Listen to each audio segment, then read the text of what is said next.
सभेमध्ये आवाज उठवू. त्याने आवाज न उठवल्यामुळे सर्व पक्ष, सगळ्या काँग्रेस पक्षाचे तालुका अध्यक्ष, उद्धव ठाकरे गटाचे तालुका अध्यक्ष, शरद पवार गटाचे तालुक्याचे, एमआयएम पार्टीचे सगळ्या पक्षाचे तालुका अध्यक्ष घेऊन इथं आम्ही की संजय बनसोडे साहेबांना जे आश्वासन दिले नाही, आश्वासन दिले होते ती पूर्तता न केल्यामुळे सगळ्या पक्षाच्या वतीने आम्ही आज मिटिंग घेतलं. त्या मिटिंगचा दृष्टिकोन एकच होता की मुस्लिम आरक्षण मिळालं पाहिजे. त्या माध्यमातून आमचे मुस्लिम संघर्ष समितीच्या वतीने जे महाराष्ट्रातले आमचे मुशीन खान पठाण, पुन्हा आमचे नॅशनल काँग्रेसचे, पुन्हा भारतीय दलित मंत्र्याचे आमचे राज्याचे अध्यक्ष लक्ष्मण भूतकर, लिंगायत समाजाचे सुद्धा नेते आमचे दत्ताजी खंकरे साहेब, वंचितचे नेते दिलीप कांबळे आणि तालुका काँग्रेस पार्टीचे तालुका अध्यक्ष कलम, ही सगळ्या पक्षाचे तालुका अध्यक्ष एक कॉमन मिटिंग की मुस्लिम समाजाच्या प्रश्नासाठी जे पक्ष आवाज उठेल त्याच्यासोबत आम्ही दलित आणि मुस्लिम समाज राहणार आहे, त्याच दृष्टीने मिटिंग घेतली आहे. आणि त्या पद्धतीनं आज सुद्धा बनसोडे साहेबांना एक आव्हान दिले की आम्ही विधानसभेत आमचं प्रश्न मांडू. त्याला सांगितलं आहे आम्ही की अगर विधानसभेमध्ये मुस्लिम आरक्षण संदर्भात नाही घेतल्यास ही मिटिंग जिल्हा परिषदमध्ये घेण्यात येईल आणि जिल्हा परिषदेच्या बाद आझाद मैदानात आमच्या दलित मंत्र्याच्या वतीने, मुस्लिम संघर्ष वतीने, नॅशनल काँग्रेसच्या वतीने एक भव्य दिव्य आझाद मैदानामध्ये आमचा मोर्चा करण्याचं ठरलं आहे.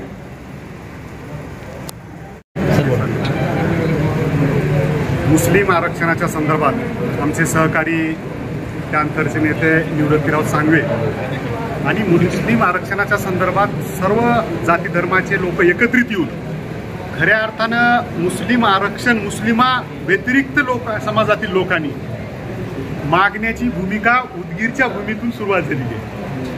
आज त्याचा एक मोठ्या प्रमाणात या ठिकाणी बैठक आयोजित करण्यात आली होती.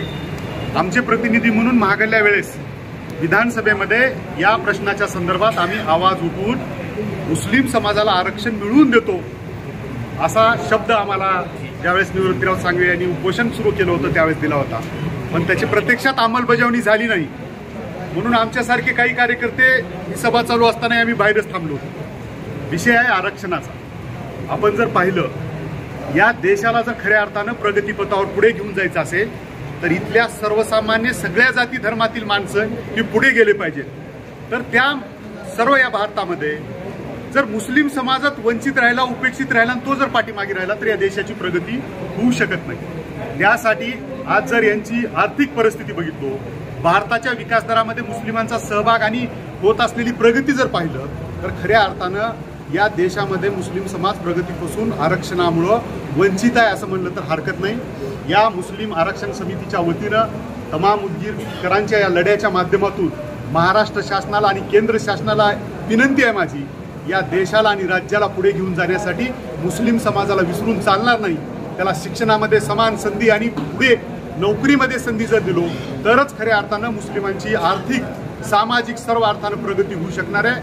आज त्यांची जर परिस्थिती आपण पाहिली, त्यांचा जर लेखाजोखा काढलं तर खऱ्या अर्थानं अडचणीत आलेला समाज आहे. त्यामुळं जो समाज आर्थिकदृष्ट्या अडचणीत आलेला असेल, मुस्लिम असेल, मराठा असेल, धनगर असेल, या सगळ्यांना आरक्षण मिळालं पाहिजे.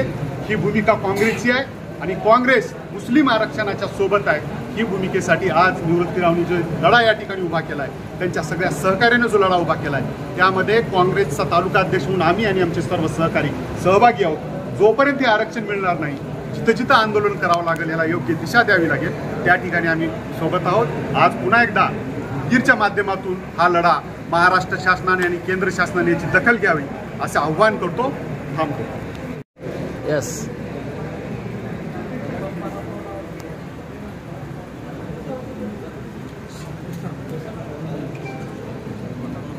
न जाने मैं उनकी आँखों को क्यों खलने लगा हूँ, मैं अपने ही घर में मुहाजिर सा लगने लगा. हीच अवस्था देशातल्या आणि राज्यातल्या मुस्लिमांची झाली. मुसलमान या देशातला, राज्यातला राजकीय पक्ष, सत्ता पक्षातले असतील, विपक्षातले असतील, त्यांना माझ्यासारखा मुसलमान हा मुहाजिर वाटतो. कारण 2014 पूर्वी मुस्लिमांच्या मतावरती डल्ला मारून ज्या लोकांनी सत्ता भोगली त्यांनी सुद्धा आम्हाला आश्वासित केलं होतं की मुस्लिम समाजाला शिक्षण, आरक्षण, संरक्षण.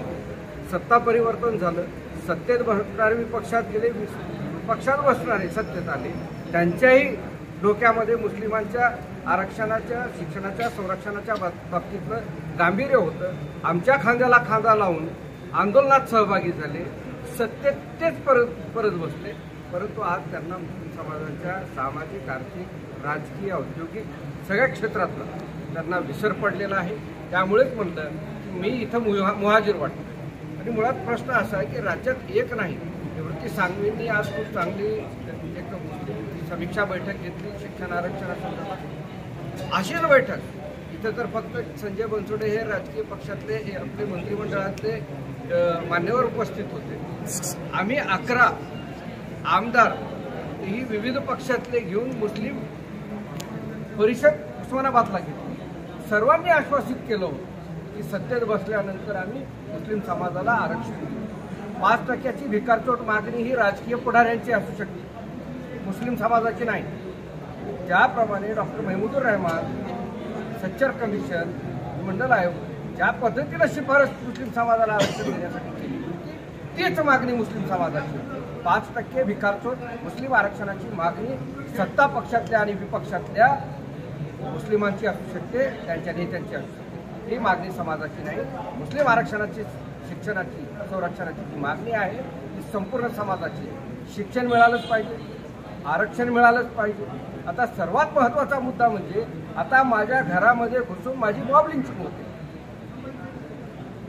घरात घुसलं जातं. परवा साताऱ्याला सावली येते, घरात घुसून व्यक्तीची हत्या केली. धडधडीत बोललं जातं हिंदूंचं राज्य आलं. हे देश संविधानावर चालतं, कोणत्या धर्मावर आधारित असलेलं हे शासन प्रशासन चालत नाही.